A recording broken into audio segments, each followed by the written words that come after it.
Welcome to Triple C Stories.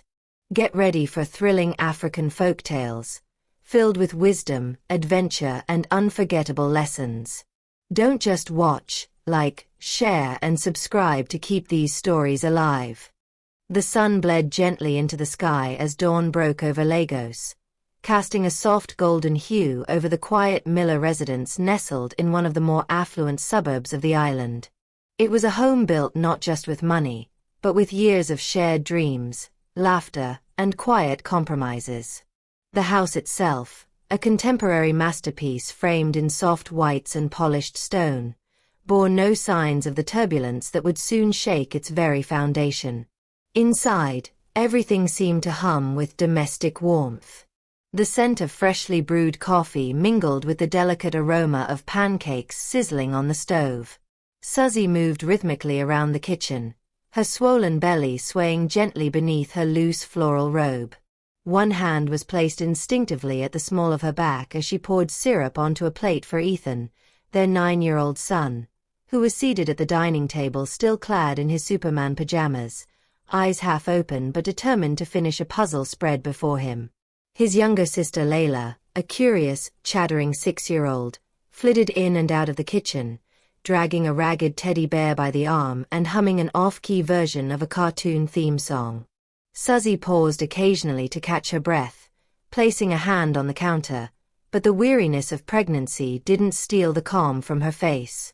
There was a softness about her, a quiet glow that even fatigue couldn't dim. She looked up just as Frank entered the room, tall and composed in a navy blue suit, adjusting his cufflinks as he walked toward her. He bent low to kiss her on the forehead, and she smiled faintly, her free hand brushing his cheek. "You're late," she said in a tone that was more affectionate than accusing.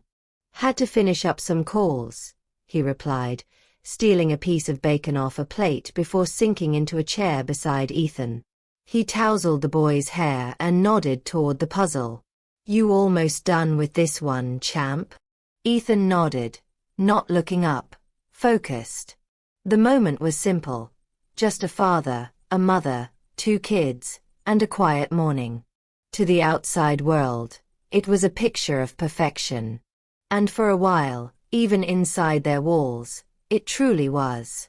Frank loved these moments, though he was rarely present for them. Lately, work had consumed more of his time than he liked to admit. He had built Miller Oil and Gas from the ground up with nothing but ambition, borrowed funds, and a stubborn refusal to fail. Now his company stood as one of the top independent firms managing offshore oil contracts and exploration deals, an empire carved out through sweat, grit, and sacrifice. The price, however, had been steep. Long hours, late flights, nights in cold hotel rooms far from home. He had missed birthdays, anniversaries, first words. But somehow, Suzzy had always forgiven him.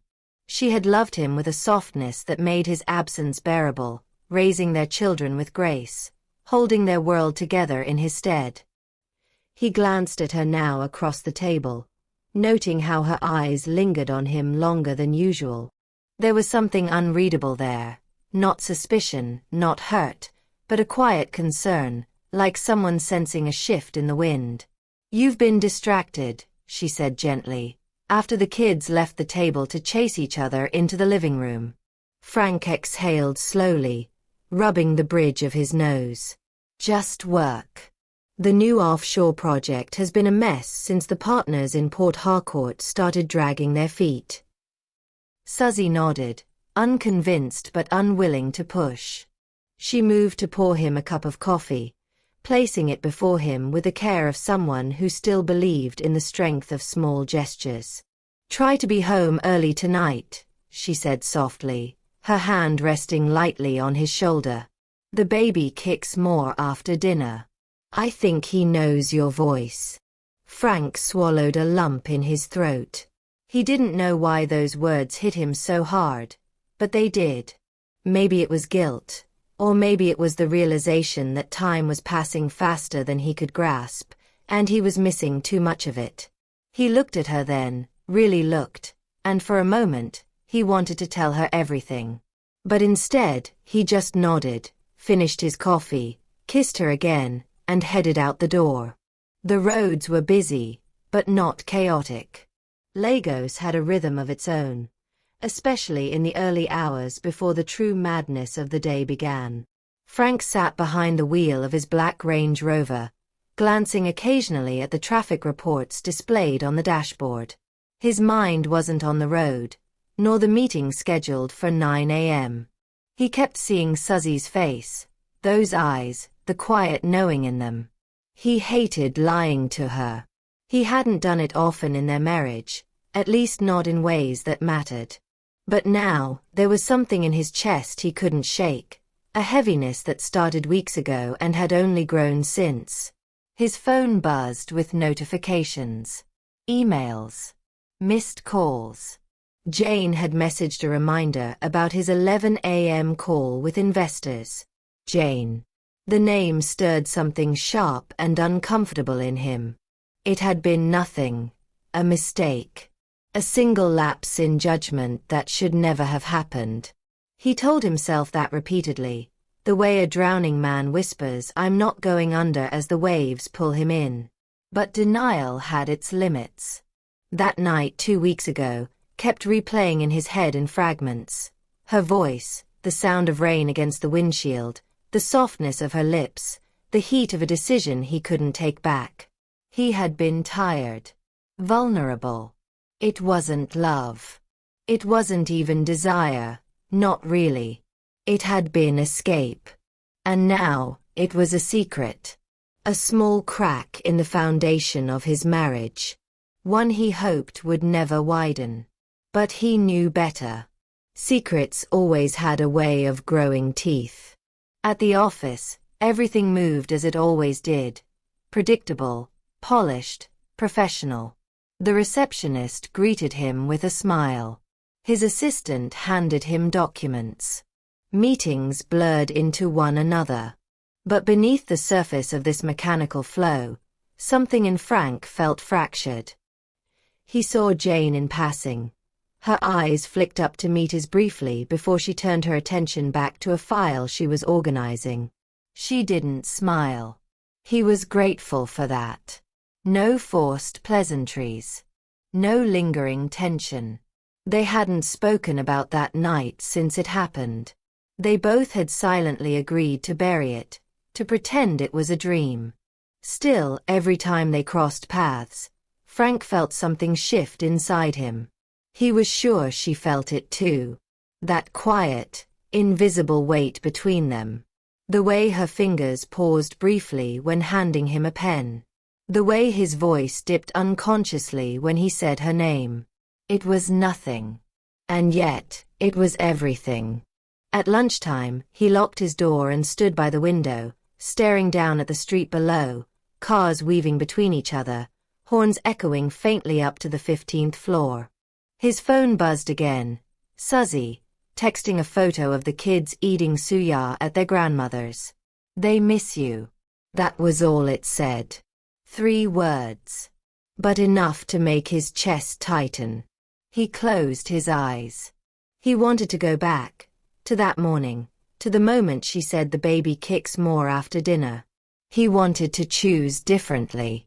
But some choices, once made, echoed too loudly to be silenced. Morning at Miller Oil and Gas carried with it a rhythm that was almost ritualistic in its consistency. The lobby was a glass cathedral, all gleaming tiles and golden light spilling in through towering windows. People moved with purpose but never haste, engineers in button-down shirts, analysts reviewing figures on tablets, secretaries offering polite nods as executives brushed past with their heads already immersed in the day's agenda. Frank's arrival did not spark fanfare, but his presence shifted the air in subtle ways. There was a quiet tension, the kind reserved for people in positions of undeniable power. He stepped through the revolving doors and walked with an air of composure, nodding briefly at familiar faces while his thoughts lingered far from the world around him. Jane was already waiting near the elevator bank, tablet in hand, dressed in a fitted ivory blouse tucked into navy high-waisted trousers that gave her a graceful, no-nonsense silhouette. Her hair was pulled back into a neat low bun, accentuating the clean lines of her face. She looked at him as he approached and gave a small, courteous smile. Nothing more, nothing less. It was the same smile she gave every morning, the kind that could have easily been mistaken for professional warmth if not for the faint flicker in her eyes. They entered the elevator together, and Frank took the opportunity to exhale quietly, the silence between them heavy but unsuspicious to anyone else watching.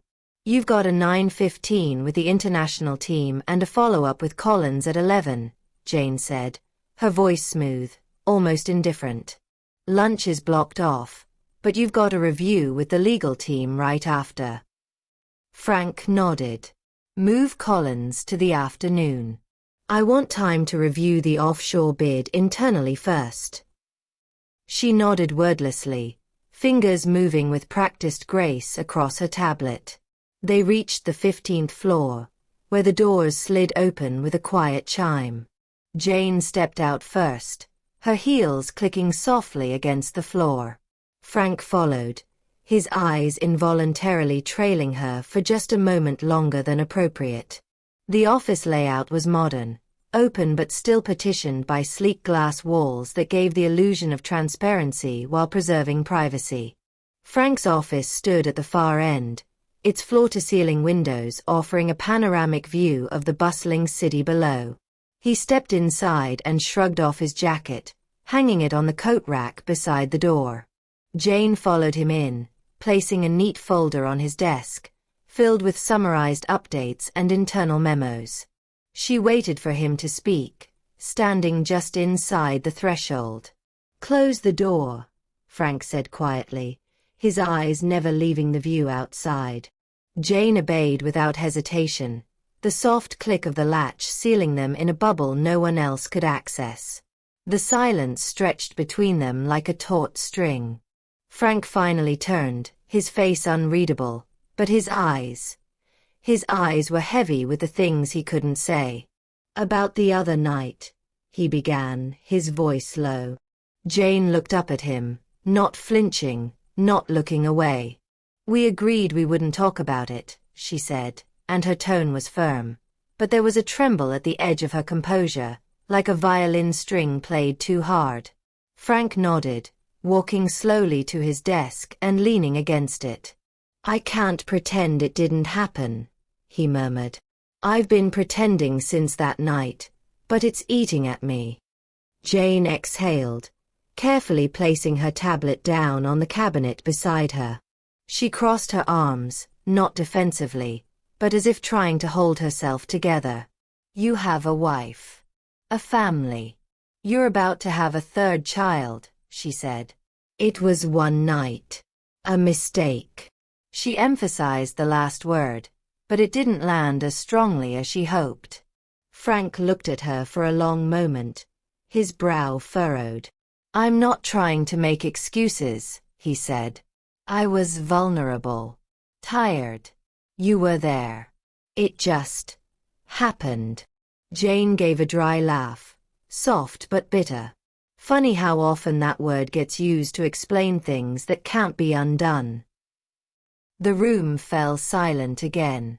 Outside, the city moved like a living organism. Cars weaving through narrow streets, office workers hurrying to beat the clock, vendors shouting through open-air markets. But inside that room, time seemed to stall. They resumed the day like nothing had happened, but something invisible had shifted between them. The air between Frank and Jane had always been laced with an unspoken ease, professional respect, shared trust, the occasional laughter between long meetings. But now, every interaction was colored with subtext. When Jane handed him documents, their fingers sometimes brushed too long. When she spoke, Frank found himself listening too closely to the cadence of her voice, wondering what emotion lived behind her carefully chosen words. At one point during a strategy session, he looked up from his notes to find Jane already looking at him. Just for a second, before she turned back to the screen, pretending to listen as a junior associate outlined the risks of the new oil field proposal. After the meeting, Frank sat at his desk, fingers steepled, staring at the wall while emails piled into his inbox. He didn't open any of them. Instead, he thought about Suzzy, her smile that morning, the way she'd placed his coffee gently on the table, how she'd said the baby kicked more after dinner. He hated himself in that moment. Not because he no longer loved his wife, he did. But because something in him had opened that night with Jane, something he hadn't even realized was locked away. It wasn't love. It wasn't even desire in the traditional sense. It was recognition. He had seen in Jane the parts of himself he didn't show to Suzzy, the overworked, emotionally exhausted man who sometimes wanted to be told he didn't have to hold everything together. Jane had seen him, and he had leaned into that space like it was shelter from a storm. But now that shelter felt like a cage. He knew things couldn't go back to how they were. Not entirely. The night with Jane was a secret carved into both of them. They could pretend, smile, work. But beneath it all, something waited. Frank's phone buzzed late that afternoon while he was reviewing a contract with the legal team. It was a message from Suzzy.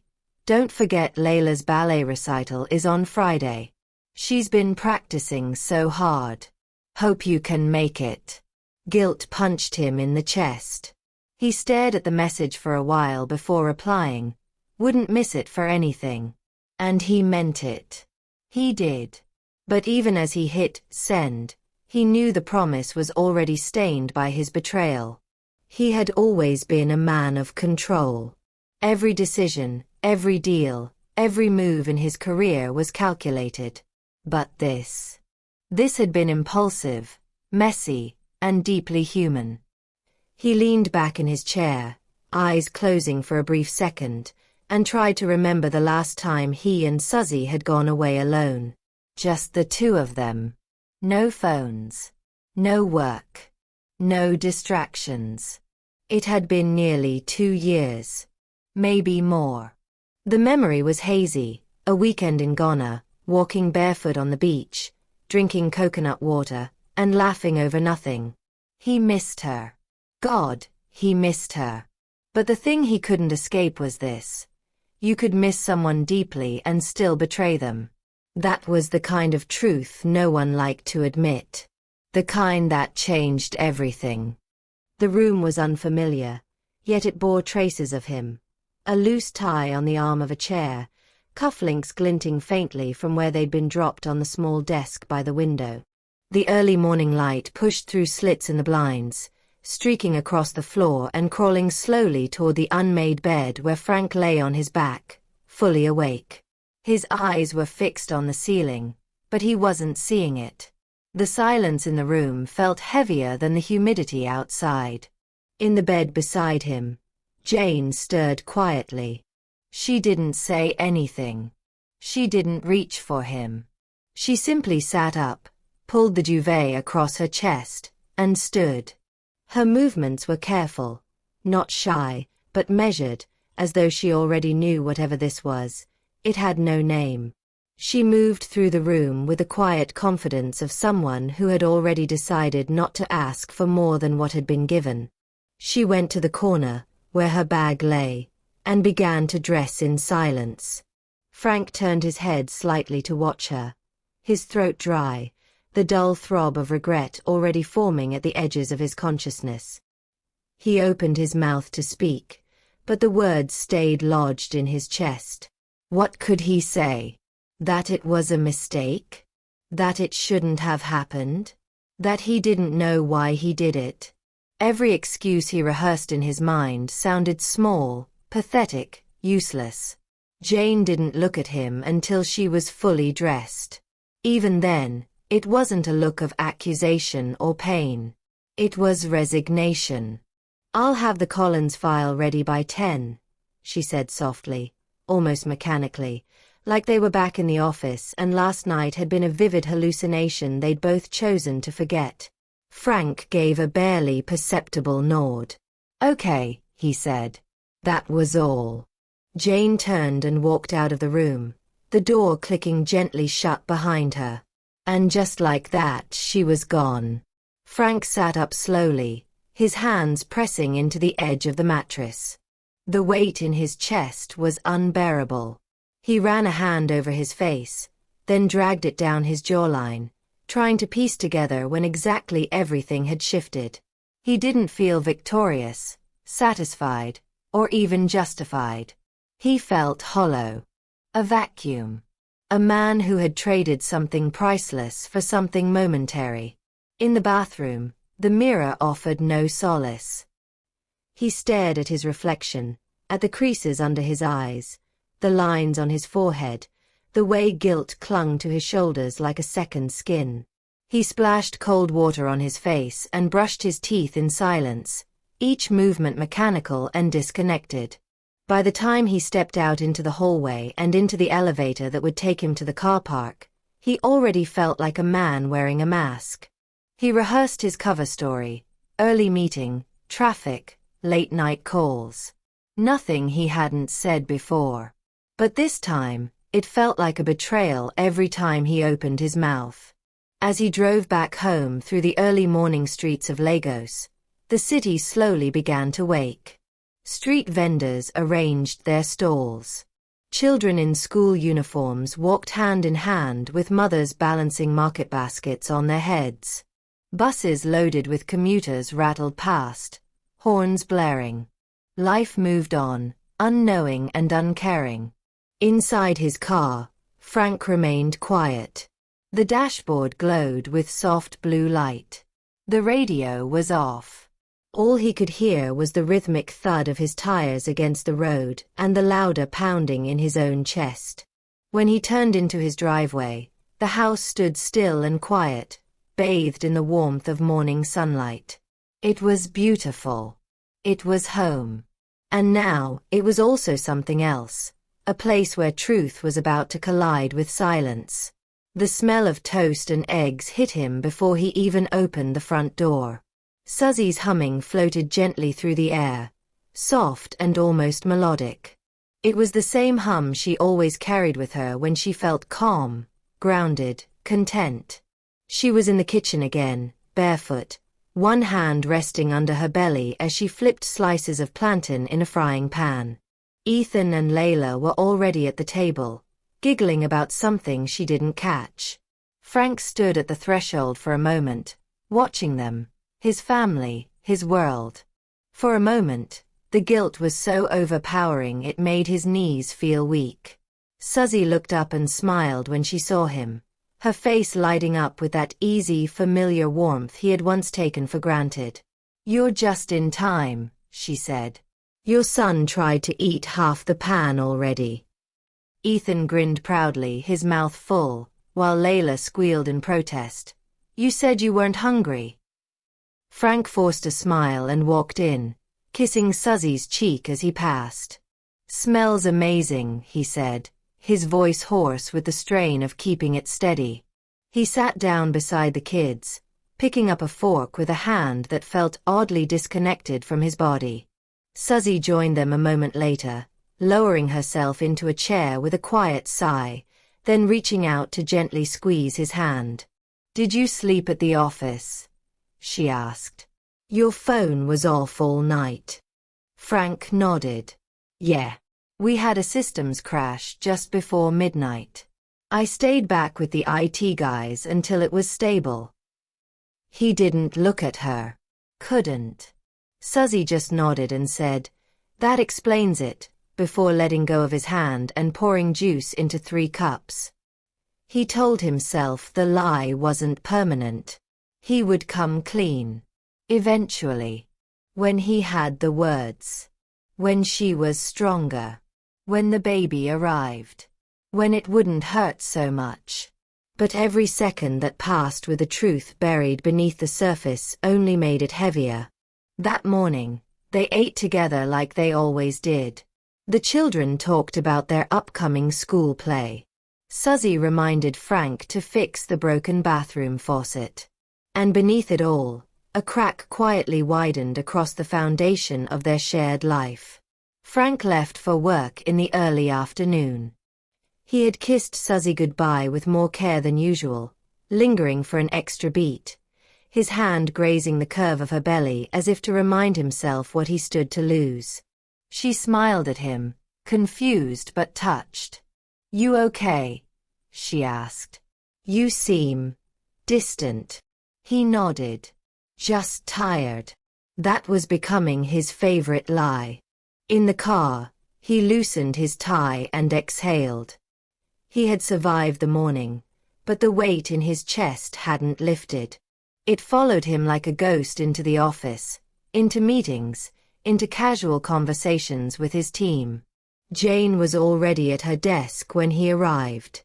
She didn't look up. She didn't flinch. She just handed him the Collins file when he reached for it and said, "Meeting's been moved to 4. Her voice was clear, professional. Frank wanted to say something. "Thank you, I'm sorry. Are you okay?" But he said nothing. He took the file and walked into his office. The day passed slowly, each minute thick with silence. The world kept moving. People called his name, decisions were made, files reviewed. But inside, Frank was beginning to fracture. He couldn't undo what had happened. And every step forward felt like walking deeper into a maze where the only exit was confrontation. At lunch, he looked at his phone again. No messages from Suzzy. No photos of the kids. Nothing. The absence stung more than he expected. For the first time since the affair, Frank felt afraid. Not of being found out, but of what would happen if Suzzy ever looked at him and saw what he now saw in himself, a man who had willingly broken his own peace. The walls of Jane's apartment had never felt so loud. It wasn't that they made noise. On the contrary, they were as silent and still as ever, but the silence itself had grown teeth. The stillness gnawed at her, especially in the early mornings before dawn, when the city was still cloaked in its quietest hours and the only sounds were the hum of her refrigerator and the whispering wind curling against the window panes.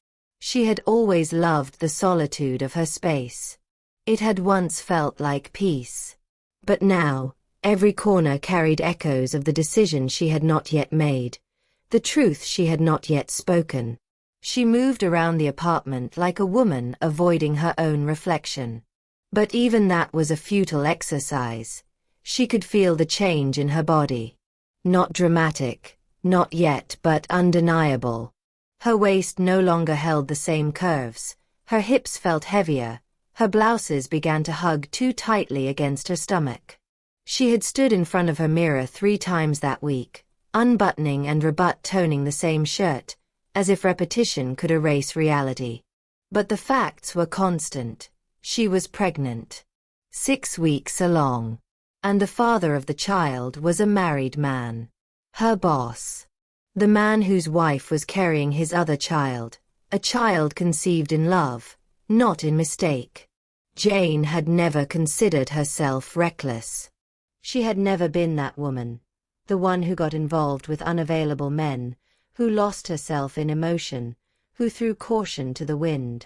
But one night, one vulnerable, exhausted, emotionally charged night, had rewritten the story she told herself about who she was. And now every heartbeat, every slow turn in the mirror, every rising tide of nausea reminded her that the past was not finished with her. It was, in fact, just beginning. She had considered silence. At first, it seemed like the most dignified choice. She didn't want drama. She didn't want tears or accusations or the aftermath of people's opinions crashing through her life like a wave she didn't ask for. And more than that, she didn't want to see the look in Frank's eyes when she told him. Because she already knew what it would be. Shock. Then fear. Then guilt. And maybe, just maybe, anger, because she had turned something fleeting into something permanent. But silence, she soon realized, wasn't the same thing as peace. It was a prison made of glass. Every day she went to work and passed him in the hallway. Her body screamed truths her mouth refused to say. Every time she stood beside his desk, handing him a file or taking down notes, she fought the urge to flinch when their hands brushed. And at night, when she lay on her bed staring at the ceiling fan, she would press her hand lightly over her stomach and whisper into the darkness, "I'm still here. I see you." She didn't know if she was speaking to the child or herself anymore. But the words came anyway. The reality was unshakable. She was carrying a life. A life that didn't ask to be created in confusion or guilt or hidden shame. A life that was hers to protect, even if it meant stepping into the fire she'd been running from. And with each passing day, the urgency pressed tighter against her chest. She couldn't keep walking through the office like she was normal. Couldn't keep letting Frank look at her like she was just a colleague, just an assistant, just another face in his carefully ordered world. The secret was already poisoning her. It had to come out. The day she decided to tell him was unremarkable in every other way. Lagos moved beneath the clouds in its usual way. Clogged roads, impatient horns, vendors shouting prices through open car windows, the sun playing peek-a-boo behind rolling gray clouds. At work, people moved briskly between departments, preparing for the mid-quarter review. Jane sat behind her desk typing out edits to an investor memo while her stomach turned slowly with waves of discomfort. She had started keeping crackers in her drawer, small dry squares of comfort to stave off the nausea, but today, even those didn't help. She took breaks more frequently now, stepping into the ladies' room not just to splash water on her face but to breathe, to steady herself, to remind herself that she wasn't unraveling, at least, not yet. Frank had been in and out of meetings all morning. He hadn't looked at her much, though he had nodded politely when they crossed paths. It stung more than it should have. But what did she expect? They had both agreed to pretend that night never happened. She told herself he was protecting his family, that he didn't mean to be cold. But still, something in her chest ached when he passed by without a glance. At 6:48 p.m., long after most of the office had cleared out, she sat at her desk staring at her phone. His door was still shut. The light beneath it still glowed. He was still there. Her fingers trembled as she picked up her phone. She opened a blank message. Typed, "Can I see you? Just for a moment." Then deleted it. Typed again. "Frank, I need to talk to you. It's important." She hovered over send. Her pulse fluttered like paper in the wind. Then she dropped the phone into her bag, stood, and walked down the hallway. She didn't knock. She just opened the door. Frank was bent over his desk, sleeves rolled up, eyes fixed on something on his laptop. He looked up when she entered, and the look that passed over his face was unreadable. Surprise, maybe. Concern. Or just confusion. "Jane," he said, his voice neutral. She shut the door gently behind her, then stood in place, like she needed the room to give her permission to move. "I'm sorry," she said, though she wasn't sure why. Maybe for breaking the rules they had created. Maybe for what she was about to say. He closed his laptop slowly, sat back in his chair, and looked at her. "What's wrong?" She took a breath. Her palms were clammy. Her throat felt dry. But her voice, when it came, was clear. "I didn't want to tell you like this," she said. "But I'm 6 weeks pregnant. And it's yours." The silence that followed was so profound, it felt like the room had lost oxygen. Frank didn't move. Didn't blink. His eyes fixed on her like he was trying to rewind her words and play them again in slow motion. "What?" he said at last, the words soft but sharp. Jane nodded once. "I'm sure. I've seen the doctor. I'm keeping it. He leaned forward, elbows on the desk, his hands gripping each other. Jane, are you absolutely sure? The question wasn't cruel. It wasn't even defensive. It was panicked. She nodded again, slower this time. Yes. Frank stood up, walked toward the window, turned his back to her. He ran a hand through his hair. Jane watched him breathe, short, sharp, shallow. He was spiraling, but she didn't speak. She let the truth sit between them like a third person in the room. You said you're keeping it, he repeated, not turning around. Yes, she said. I'm not asking you for anything. I couldn't keep it from you. You deserved to know. When he turned to face her, his face looked older, more tired than she'd ever seen him. Does anyone else know? She shook her head. Not yet. He gave a small nod, more to himself than her. Okay, he said. Then, again, quieter. Okay. Frank didn't sleep that night. He went home in silence, the drive feeling longer than usual, the city's noise blurring into a kind of distant, meaningless hum. The radio was off. His window was cracked open, letting in the breath of Lagos, the midnight grit, the humidity, the occasional bark of laughter from street corners, and the honking of Danfo buses that never seemed to rest. But none of it touched him.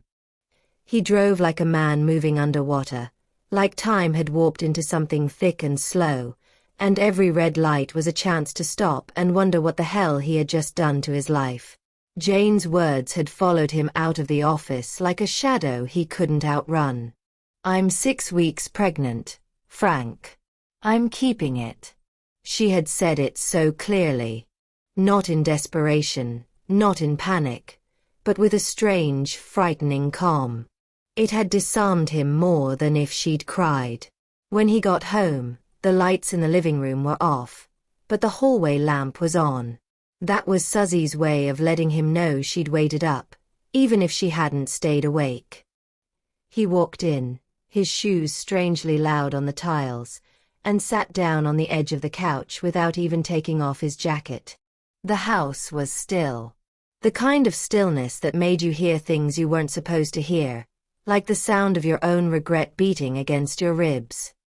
He buried his face in his hands, and for the first time in years, he felt truly, hopelessly afraid. Not of being caught. Not of the consequences in court or in business. But of losing Suzzy. Losing the woman who had loved him in all the ways that mattered. The woman who carried his child upstairs while he sat here, drowning in the aftermath of another.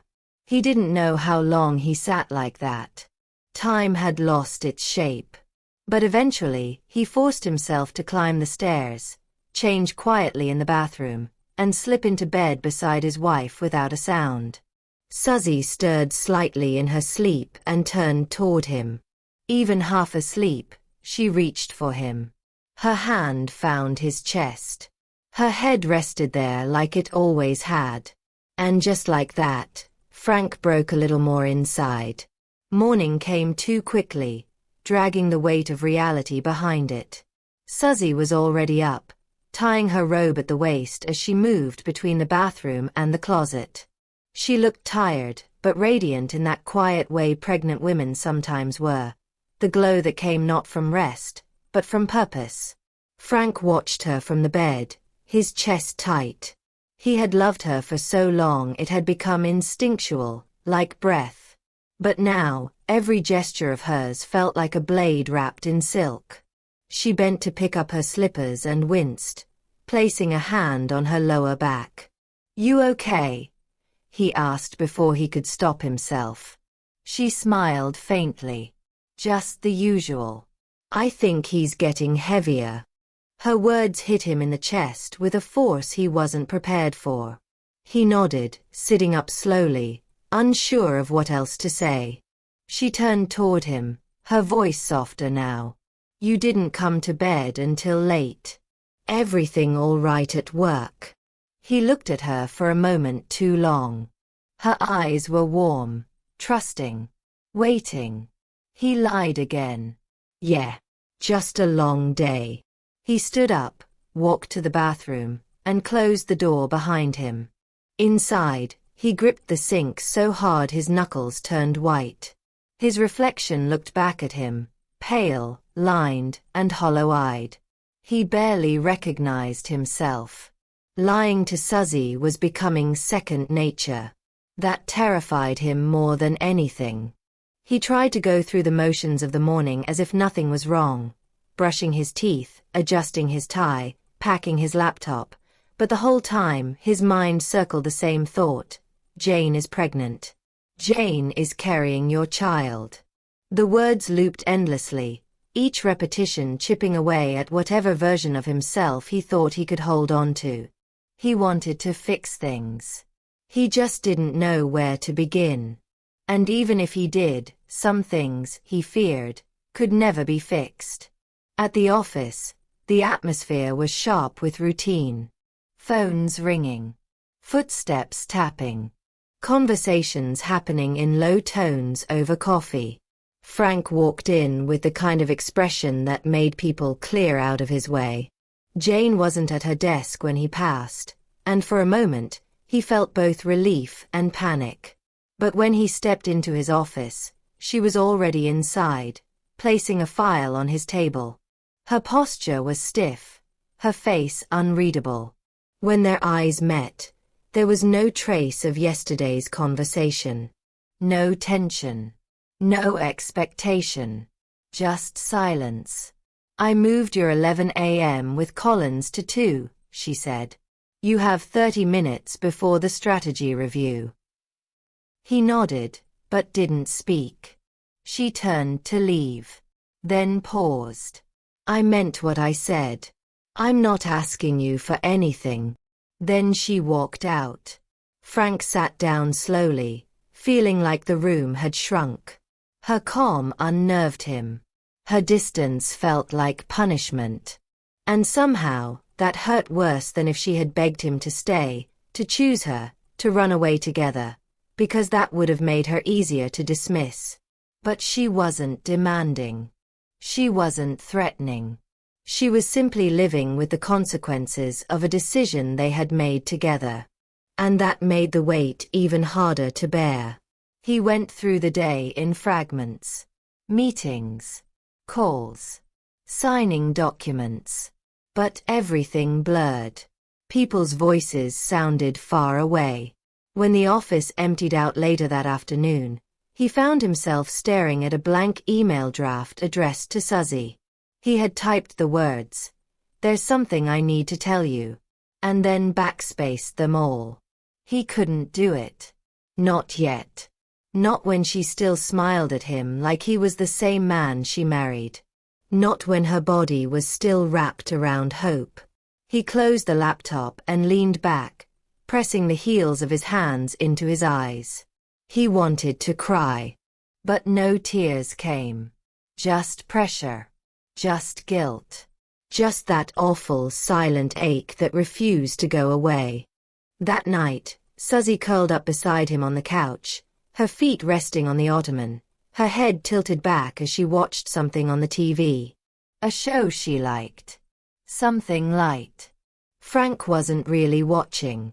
He sat beside her, body tense, jaw locked, eyes trained on the screen but mind miles away. She reached over and laced her fingers with his, resting their joined hands over her belly. "He kicks less now," she said softly, almost to herself. "Maybe he's finally calming down in there." Frank didn't speak. Couldn't. He felt paralyzed. Then, after a long pause, she said, "Do you ever feel like something's slipping away from us?" Her voice was gentle, not accusatory, just thoughtful. Like someone trying to describe a shadow they couldn't quite see. Frank turned to her slowly, his heart thudding in his chest. She looked up at him, her eyes searching his face. "It's like you're here but not here." He swallowed, forced a smile.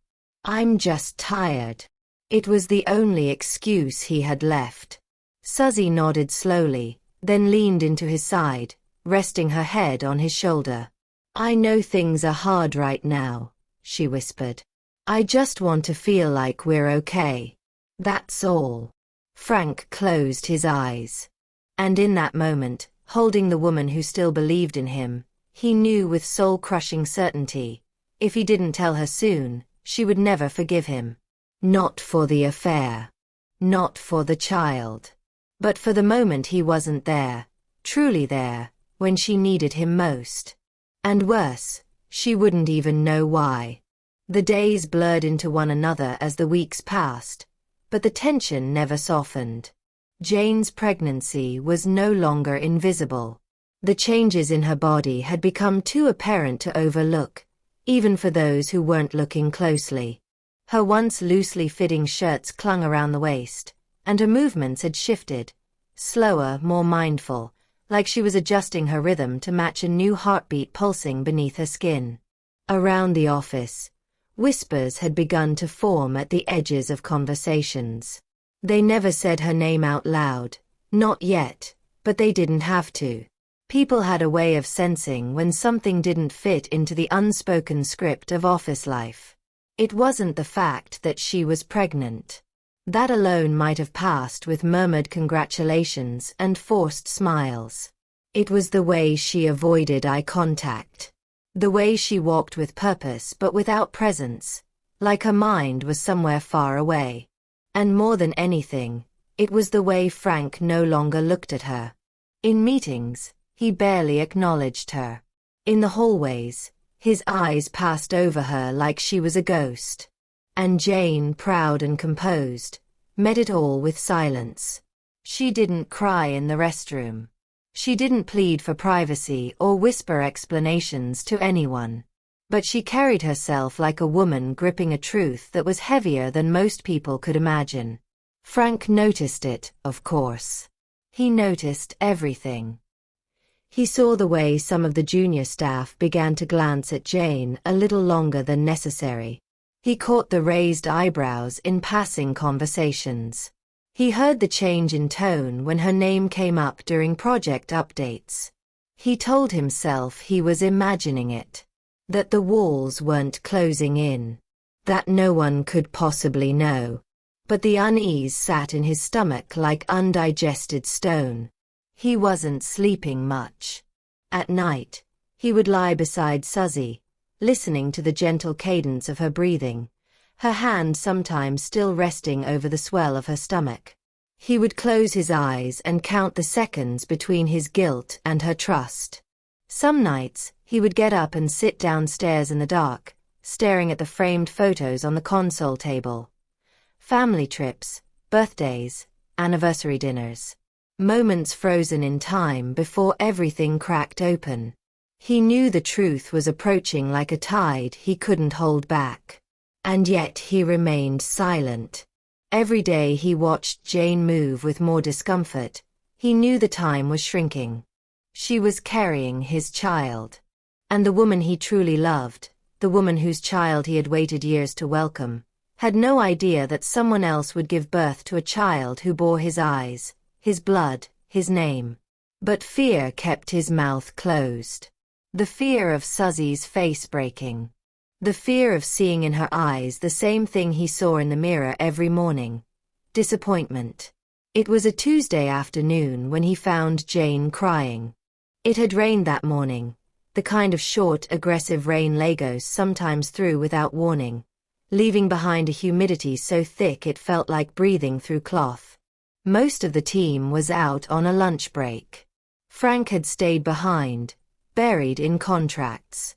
He left his office briefly to grab coffee from the break room, and that's when he heard the soft, uneven breath sounds coming from the women's restroom just down the hall. It wasn't loud, but it was enough. Enough to pull at something buried inside him. He paused, unsure, his hand tightening around the handle of his coffee mug. Logic told him to walk away. Privacy. Boundaries. But guilt moved his feet before his mind could catch up. He stood outside the door and said her name, gently. Jane. No answer. Just breath. Shaky. Sorrowful. He waited. Then, slowly, the door opened. She stepped out, eyes red but dry, arms folded across her stomach like she was trying to shield the child within her from the world outside. I'm fine, she said immediately. He didn't respond to the lie. He just stood there. Let me take you home, he said. Just for the day. You shouldn't be here like this. She shook her head at first. I don't need pity. It's not pity, he said. You need rest. Please. She looked at him for a long second, and then finally she nodded. They drove in silence. The car was filled with everything unsaid between them, thick and pressing. Jane stared out the window the entire time, her hand resting protectively on her belly. Frank drove with both hands gripping the wheel like it was the only thing keeping him grounded. When they reached her street, he parked without turning off the engine. She didn't get out immediately. Instead, she spoke, her voice calm but weary. I never expected you to fix this. Frank glanced at her. I know. But I did expect you to tell her. Eventually. He turned his eyes back to the road. I want to. She finished the sentence for him.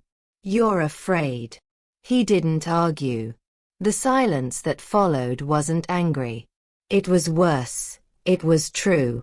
After a while, Jane sighed. You don't have to be in the delivery room. You don't have to send money. I've already made peace with doing this alone. But she deserves the truth, Frank. You owe her that. Her voice didn't shake. She wasn't trying to convince him. She was telling him what he already knew. He nodded once, but his heart didn't move. She opened the door slowly, climbed out, and closed it behind her with care. Then, before walking away, she leaned slightly toward the window. The longer you wait, the more it'll hurt. Not just her. You too. And then she walked into her building. Frank sat there for a long time, the engine still running, the rain beginning to tap lightly on the windshield again. He didn't drive off immediately. He sat there motionless, with her words sitting in his lap like a child waiting to be acknowledged. But the cowardice in him won again. Jane couldn't sleep. The baby had been unusually active that evening, kicking and shifting so often that her ribs felt sore, her lower back ached, and the skin across her belly felt like it had stretched to its limit. She lay on her side in the dim light of her apartment, propped up by pillows, her phone resting on the nightstand next to a half-drunk glass of water. The quiet hum of her ceiling fan was the only sound in the room. Outside, the streets had settled into the stillness that came with deep night, when even Lagos, restless and always stirring, paused for breath. Jane shifted again, trying to ease the pressure under her belly. But the movement triggered a sharp, unexpected pain that wrapped around her lower abdomen and then faded, only to return, a little deeper, a little tighter. Her hand flew instinctively to her belly. It wasn't like the usual Braxton Hicks. This felt different. She sat up slowly, gripping the headboard, breathing through it. Her heart pounded as she whispered, "Not yet. Please, not yet." She was 33 weeks. Still too early. She closed her eyes, trying to calm herself, but another wave hit her, a cramp that tightened her muscles and left her winded. That's when the fear came. Real fear. The kind that didn't allow for delay or pride. Her phone was already in her hand before she realized it. She scrolled to his name, Frank, and hesitated for only a second. Then she called. Frank was at home, sitting on the carpeted floor of the nursery. Suzzy had insisted on washing and folding all the new baby clothes herself. She sat in the middle of the room, her belly round and firm under a soft lavender dress, humming lightly as she folded tiny white onesies into neat piles. Frank watched her, trying to memorize her every little detail. The way her eyebrows furrowed when she couldn't match the socks, the way she tapped her chin with a finger before rearranging the pile. There was peace in the room. For the first time in a while, he felt it, that strange but familiar sensation of normalcy. Suzzy talked about names as she worked. "What do you think about Eliana if it's a girl?" she asked, glancing over her shoulder. "Or Nathan if it's a boy? I just want something that feels strong. Gentle, but strong." Frank smiled, trying to keep his voice steady. "They both sound beautiful." He didn't tell her that Jane had once mentioned she liked the name Nathan too. He didn't tell her that Jane's baby, a child with his blood, might already be on the way. His phone buzzed on the windowsill. He looked at it, slowly stood, and crossed the room. The name on the screen stopped his breath. Jane. He hesitated. His body stiffened. "Who is it?" Suzzy asked, folding another pair of socks. Frank forced his voice to stay even. "Work," he said quickly. "They're having issues with the offshore team. I'll take it downstairs." He stepped out into the hallway before answering. Jane's voice was low, tight, and trembling. "I think something's wrong. I'm having sharp pains. They're getting worse. I don't know if it's time, but it feels wrong, Frank. I don't want to go alone." Her words hit him like ice. His mind raced. He closed his eyes, already knowing what he would do, even before he admitted it to himself. "Okay," he said. "I'll come now. Just hold on." He ended the call, his fingers suddenly slick with sweat. He walked back into the nursery, where Suzzy was now placing folded items into drawers. She looked up, a smile on her lips. "Everything okay?" He nodded too quickly. "Yeah. Just some issue with the contract review. I need to check on something real quick. I won't be long." Suzzy's smile faltered just slightly, a flicker of worry in her eyes. "Now. You just got home." Frank leaned in and kissed her on the cheek. "I'll be back soon, I promise." She reached out and touched his wrist lightly. "Drive safe, please." He nodded again and left, heart pounding in his chest, feeling the walls of his house pressing in as he walked away from the woman who had trusted him blindly for years. He got into his car and started the engine with shaking hands. Outside, the night air felt heavy, like the sky itself knew what he was walking toward. He drove fast, not daring to look back. When he arrived at Jane's apartment, she was waiting by the door with her coat already on, one hand on her belly, the other gripping the edge of the doorway.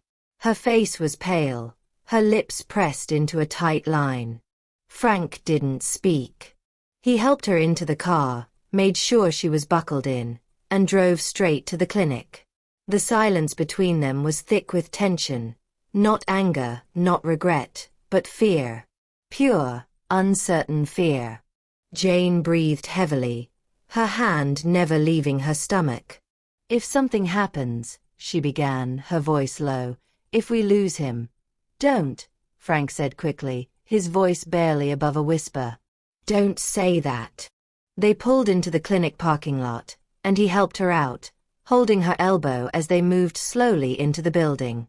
Nurses came quickly, guiding her into a wheelchair and then down a hallway. Frank stood behind, feeling helpless. The walls of the clinic were sterile white, humming with fluorescent light and the quiet shuffle of medical staff. The doctor came out 15 minutes later. "False labor," he said gently. "She's dehydrated and overexerted herself. But the baby's fine. She just needs to rest, drink water, and avoid stress." Relief washed over Frank, But it was brief. Because even as the tension in his chest loosened, something else took its place. Guilt. Crushing, familiar guilt. He walked into the room where Jane lay resting on the small hospital bed. She looked up at him, her face soft now, her eyes tired. "Thank you," she whispered. Frank nodded and sat beside her, taking her hand without thinking. For a moment, everything was still. Then his phone buzzed.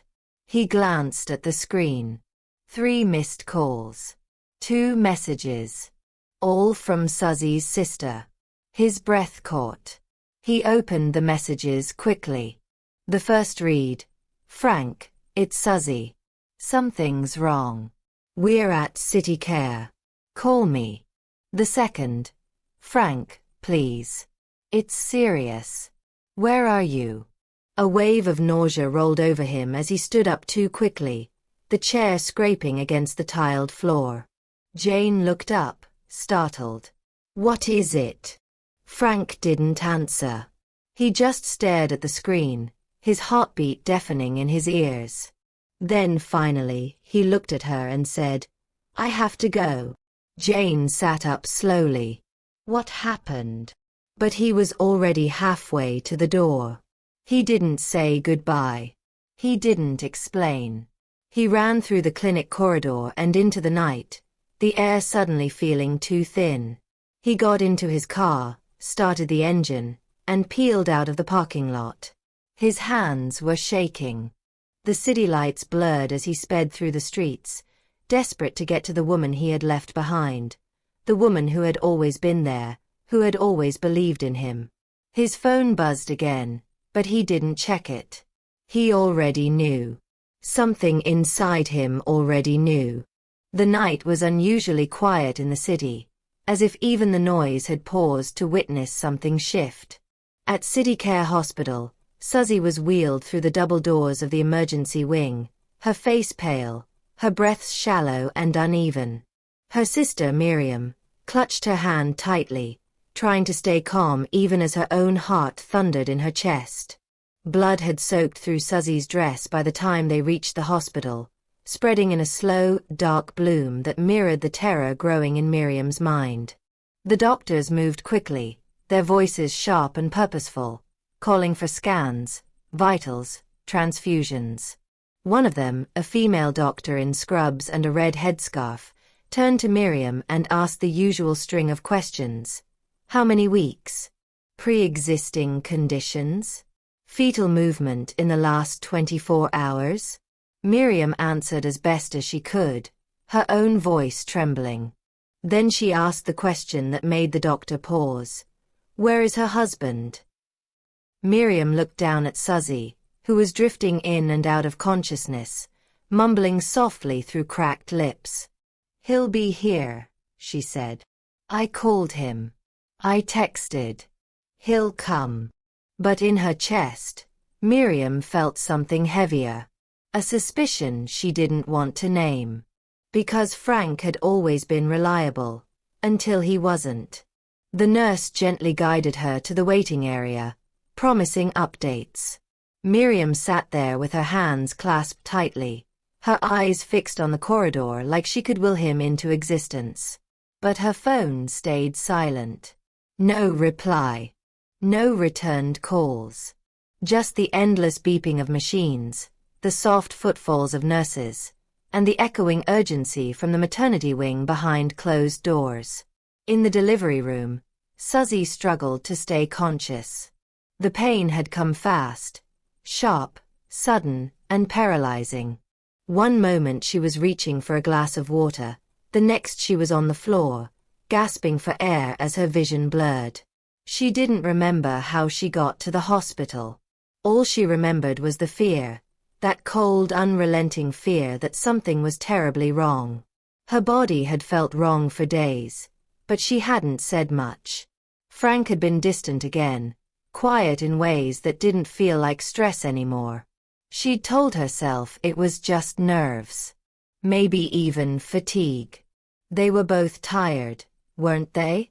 Preparing for a third child was no small thing. But deep down, somewhere in the pit of her stomach, perhaps the same place where the pain now radiated, she had known something else was coming. Something that had no name yet, but it hovered between them like fog. Now on the hospital bed, her skin clammy, her hands weak, she searched the faces in the room. None of them were Frank's. "Where is he?" she whispered, barely audible. "Where's my husband?"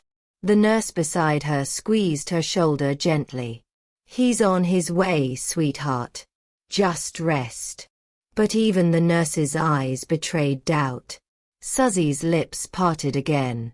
"Frank," she whispered, her voice breaking like glass. "Please." The doctors were focused on the monitors, on the baby's heartbeat, which was fluctuating rapidly. The fetal distress was growing worse by the minute. A placental abruption. Internal bleeding. A dangerously low heart rate. The decision came fast. "We need to operate, now." Suzzy closed her eyes just as a tear slipped from one corner, trailing down her temple. And still, no Frank. The drive to City Care Hospital was a blur. He barely remembered turning the ignition, barely noticed the traffic lights or the drivers honking behind him as he weaved through narrow lanes. His heart was thundering so loud it drowned out the sound of the tires on wet pavement. The only thing he could hear clearly was Suzzy's voice in his memory, soft and trusting, asking him that night in the nursery, "Just drive safe, please." And he had lied to her. He had walked away. Not for work. Not for family. But for another woman. For a child she didn't know existed. The guilt was no longer quiet now. It screamed inside him, clawing at his throat, choking him. When he pulled into the hospital's emergency parking area, he left the car door open as he ran inside. He found Miriam pacing the waiting room like a caged animal. When she saw him, something in her face twisted, not just with anger, but with devastation. "Where were you?" she demanded, her voice low but sharp enough to cut skin. "I called you. She called you. She asked for you."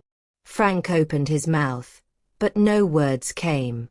Miriam's eyes were red. They tried. They did everything they could. "She's alive." Frank's breath caught. "And the baby?" Miriam didn't answer immediately. Her eyes dropped to the floor. They couldn't save the baby. The words hit him like a car crash. Suzzy had lost the child. Their child. And he hadn't been there. Not when it mattered most. Not when she cried his name. Frank staggered back a step, his hand reaching blindly for the wall behind him. "She asked for you," Miriam said again, her voice breaking. "Over and over. And you never came." The house was silent. Not the kind of silence that came from rest or peace, but the kind that made the walls feel like they were holding their breath. It had been 3 days since Suzzy came home from the hospital. 3 days since the doctors told her the baby didn't survive. 3 days since she stopped asking about Frank. She had cried, yes, but only the first day. Quietly, to herself, behind the closed door of the bedroom. Miriam had stayed close, preparing soups, helping her bathe, holding her hand when her breath trembled in the middle of the night. But Suzzy didn't say much. She moved like someone watching their life from a distance, her steps slow, her gaze far away. Her belly, now soft and empty, felt like a wound. She couldn't touch it without wincing. On the third night, Miriam kissed her forehead and whispered, "I'll be in the guest room if you need anything." Suzzy only nodded. Then she turned her face toward the wall and closed her eyes. Downstairs, Frank sat on the couch with his hands clutched between his knees. He hadn't spoken to Suzzy since she came home. She hadn't asked to see him. Miriam had let him inside because he was the husband, because it would have made things worse to argue. But she had said it clearly that first day. Don't you dare speak to her until she's ready. If she ever is. And so Frank waited. For 3 days. In the house he no longer recognized. In the silence that he had created. He saw the pictures still on the wall. Family vacations, birthdays, little Layla with her cake-smeared cheeks, Ethan holding his school award, Suzzy smiling beside him, belly round beneath a flowing dress. They had taken that photo 2 weeks before the hospital.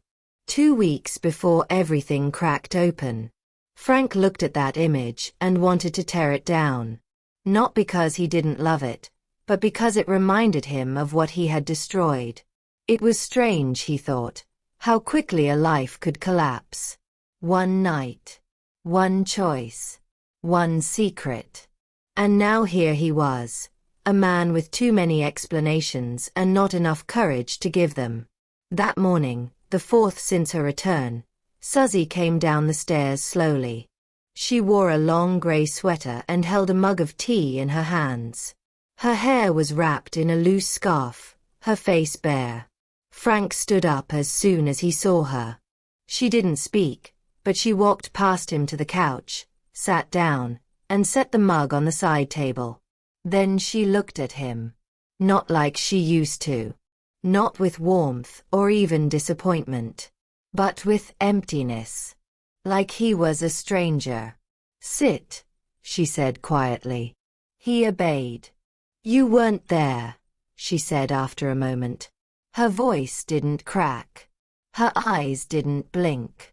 I was bleeding. I was alone. I called you. Miriam called you. I asked for you. Frank swallowed hard, but she raised a hand. Don't speak yet. Let me finish. She took a breath. You left me. You left your child. You left us. Her voice was flat, but each word landed like a hammer. Where were you? Frank opened his mouth, but the words took too long to form. Jane had. She thought she was in labor. It was false, but Suzzy didn't react. Her face remained still. So it's true, she said, more to herself than to him. I wanted to believe you were cheating on me. That would have been easier. Because I could have hated you cleanly. But you weren't just cheating.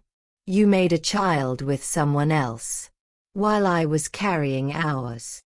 Frank leaned forward, his voice breaking. Suzzy, I never meant for any of it to happen. It was a mistake. Just one night. I was confused. You were weak, she cut in. And then you were selfish. And then you were absent. He looked at her, pain written all over his face. I didn't know how to tell you. I thought I could fix it before it all came out. I didn't want to hurt you. Suzzy gave a quiet laugh. It wasn't cruel. It was hollow. You didn't want to hurt me, so you let me bleed alone in a hospital room while you held someone else's hand. She stood, picked up the mug, and walked slowly to the kitchen. Frank followed. Please. Let me try to make this right. I'll do anything. I'll leave the company. I'll give you everything. She turned sharply. You already did give me everything, Frank. Every broken piece of yourself. Every secret. Every lie. And now I don't want any of it. She walked past him again, back to the living room. There's a file in the drawer by the stairs, she said without looking at him. You'll find what you're looking for there. Frank opened the drawer with shaking hands. Inside, neatly stacked, were divorce papers. Her name already signed at the bottom. The date typed in clean print. She had done it days ago. Maybe even before she asked him to sit. He turned back toward her, his heart sinking. You've already made up your mind? She looked at him then. Really looked. And her eyes filled, finally, with something. Grief. Not for the baby. Not even for the marriage. But for the version of herself that had once believed he could never do this to her. I made up my mind the second I realized I was alone, she said. And you were not. In the days that followed, the separation moved quickly. Her lawyer was efficient. Frank didn't fight anything. He signed every document, transferred every account. By the time the dust settled, Suzzy had won 70% of everything. Houses, shares, investments, assets. She didn't ask for more than she needed. But she took what she deserved. The media caught wind of the story. A betrayal. A scandal. An oil tycoon's fall from grace. Within weeks, board members pulled out. Partners ended contracts. Clients quietly disappeared.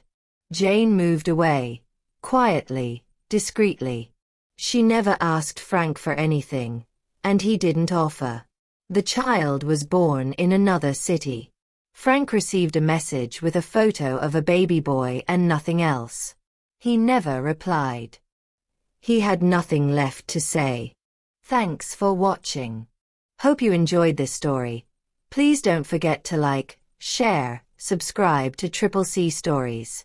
Let me know your thoughts in the comments section and stay tuned for more exciting stories.